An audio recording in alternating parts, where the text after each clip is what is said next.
There was a time when a single chest of white crystals was worth more than gold by weight. Kings kept it under lock and key. Physicians prescribed it like medicine, doling it out in careful spoonfuls to only the wealthiest patients. Thieves risked their lives to steal it. Entire fleets of ships were built. Entire coastlines were reshaped. Long before anyone had ever refined a single crystal of sugar, humanity was already obsessed with sweetness. It's woven into our biology, an ancient signal in the brain that says, this is safe, this is energy, this is good. For early humans scattered across forests and grasslands, that signal often led them to one extraordinary source, the beehive. Honey was liquid gold long before gold itself held meaning.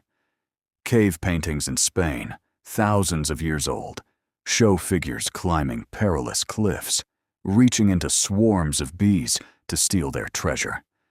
In ancient Egypt, honey was so valuable it was used as currency, offered to the gods, and buried alongside pharaohs to sweeten their journey into the afterlife.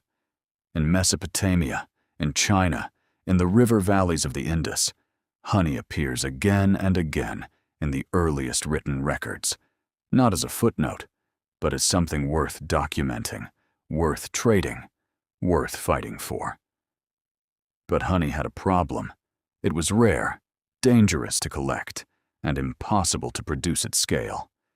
Nature simply didn't make enough of it to satisfy a species that, it turns out, never really loses its craving for something sweet. Fruit offered another answer, but only briefly, only seasonally, and only where the climate allowed. For most people, for most of history, true sweetness was an occasional gift, not a daily luxury.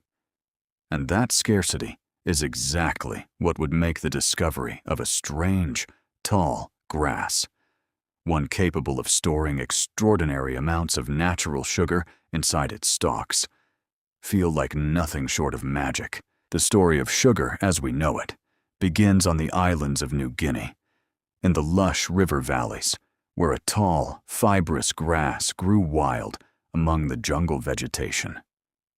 Local communities discovered something remarkable about this plant. If you cut open its thick stalks, you could chew the fibers and release a flood of intensely sweet juice. This was sugarcane, and it may have been cultivated by humans as early as 8,000 years ago, making it one of the oldest domesticated crops on Earth. At first, people simply chewed the raw stalks for pleasure, much like a treat plucked straight from the earth. There was no refining process, no crystals, no white powder, just raw, sweet plant fiber, savored on the spot. Over centuries, as trade networks slowly connected island to island, sugarcane began its long migration. It traveled through Southeast Asia, carried by farmers and traders who recognized its value, spreading through what is now Indonesia, the Philippines, and eventually the Indian subcontinent. Each region that received the plant found new ways to grow it, harvest it, and use it.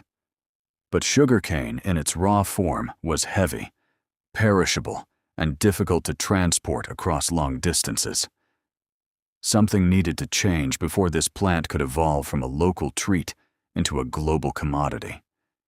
And that transformation would come from one of the great agricultural innovations of the ancient world, a breakthrough that would take place in ancient India, India's sweet revolution. Somewhere in ancient India, likely more than 2,000 years ago, someone discovered that if you boiled sugarcane juice down and let it cool, it would crystallize into hard, granular chunks. This discovery changed everything. For the first time, sweetness could be captured, stored, and carried. It no longer needed to be consumed immediately from a freshly cut stalk. It could be dried, packaged, and transported across vast distances without spoiling.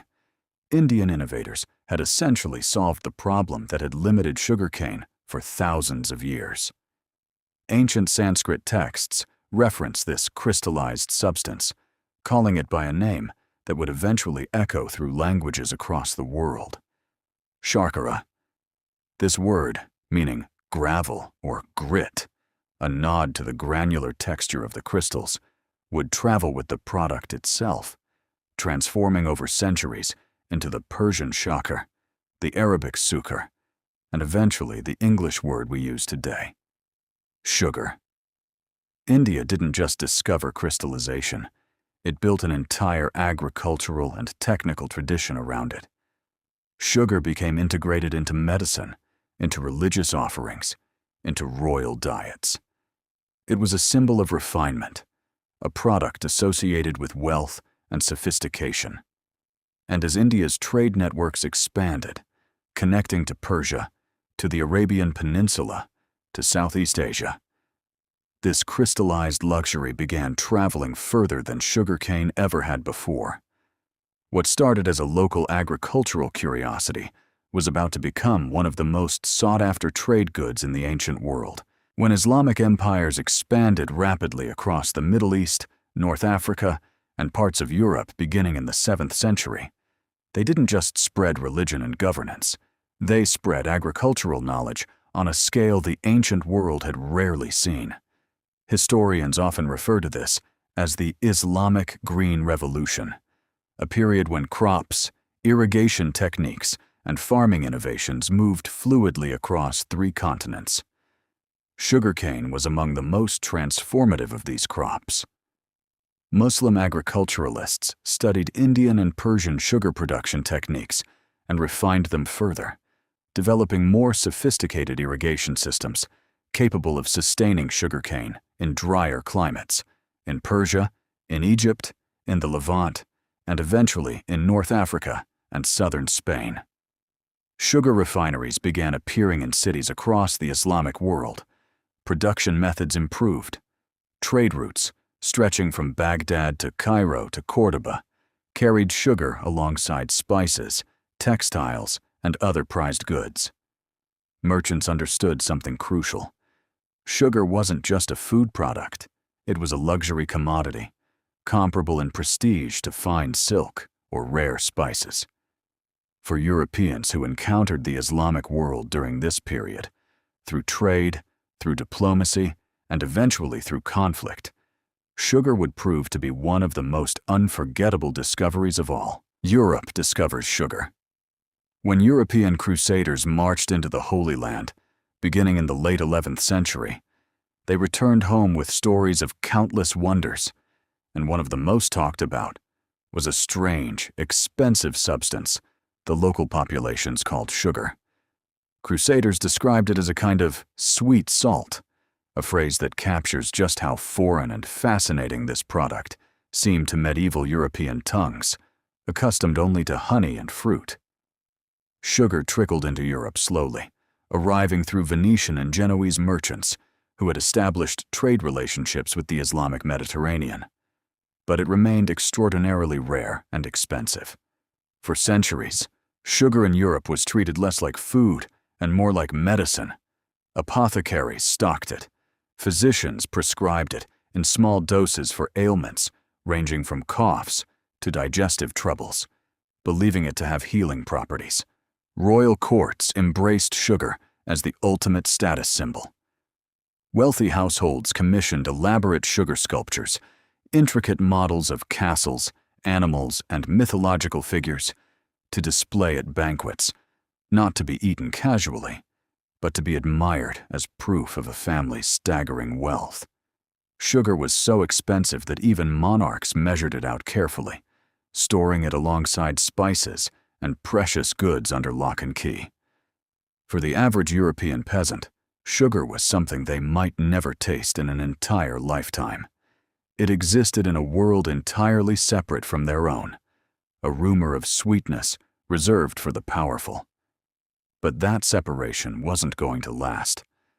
As European powers began looking outward, toward the Atlantic, toward unexplored lands, sugar was about to enter a new and far darker chapter of its history. Beginning in the 15th century, European powers, first Portugal, then Spain, and later Britain, France, and the Netherlands, began establishing sugarcane plantations on Atlantic islands like Madeira, the Canary Islands, and São Tomé.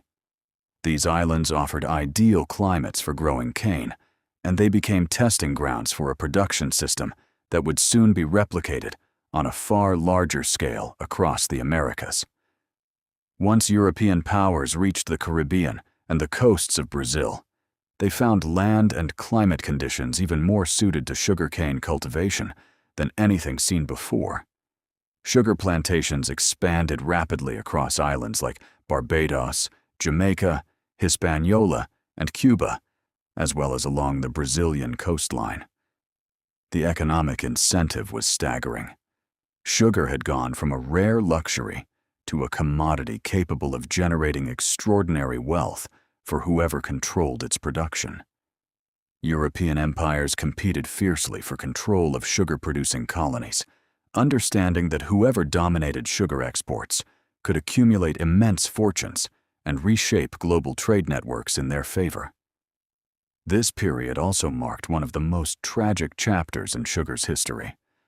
The immense labor demands of sugarcane cultivation and processing led colonial powers to rely on the forced labor of enslaved Africans, transported across the Atlantic in staggering numbers to work on plantations under brutal conditions.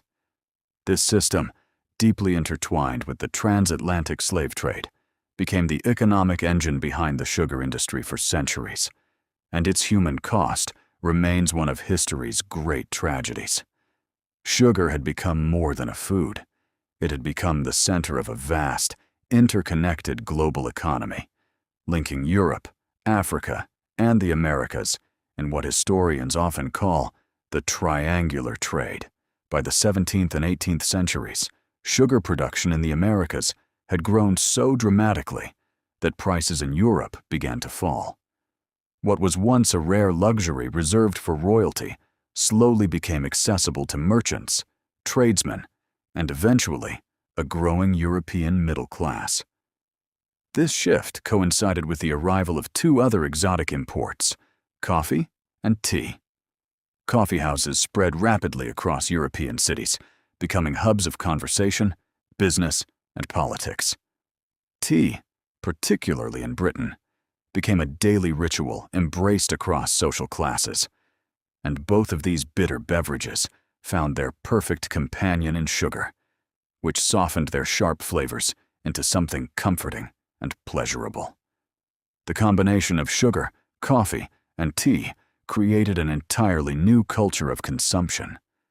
Sugar was no longer just a rare treat. It was becoming a daily habit, woven into breakfast tables, afternoon rituals, and social gatherings. Bakeries began incorporating sugar into a widening variety of desserts. Cookbooks from this era show an explosion of sugar-based recipes, reflecting just how deeply this once unreachable luxury had begun seeping into everyday life. What had taken thousands of years to develop, from wild grass to crystallized luxury to plantation commodity, was now, for the first time, becoming something ordinary households could imagine, including in their daily lives. The final transformation in sugar's long history arrived with the machinery of the Industrial Revolution. Throughout the 18th and 19th centuries, new technologies dramatically increased the efficiency of sugar production. Steam-powered mills replaced labor-intensive manual crushing methods, allowing far greater quantities of cane juice to be extracted in far less time. Refining techniques improved as well. Chemists developed better methods for purifying and crystallizing sugar, producing the fine white crystals that had once been the exclusive privilege of royal tables. Additionally, the discovery that sugar could be extracted from sugar beets, a crop that could be grown in temperate European climates rather than requiring tropical plantations, dramatically reshaped the industry, especially in continental Europe. Factories dedicated entirely to sugar refining sprang up across industrial cities, employing thousands of workers and producing sugar at a scale previously unimaginable.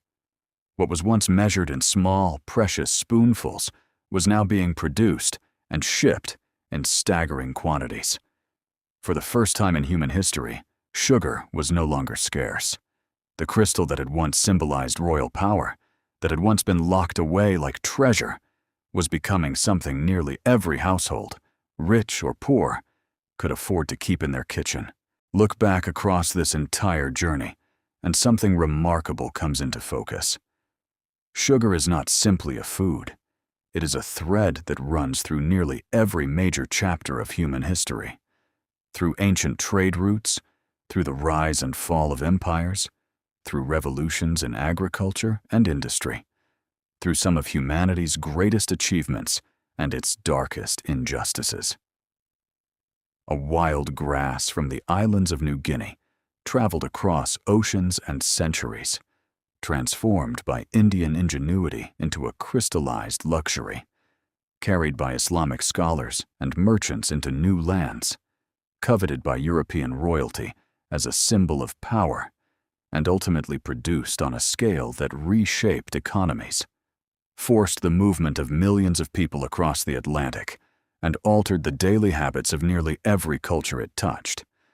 Few commodities in human history can claim to have influenced trade routes, funded empires, shaped daily rituals, and left as complex and consequential a legacy as sugar. It is, in many ways, one of history's quietest revolutions, not fought with swords or muskets, but carried in sacks, crystallized in cauldrons, and stirred, spoonful by spoonful, into the daily lives of billions of people across thousands of years. The next time you see a bowl of sugar sitting on a table, it's worth remembering.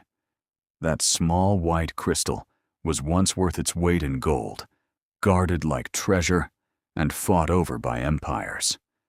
Its story is, in many ways, the story of the modern world itself.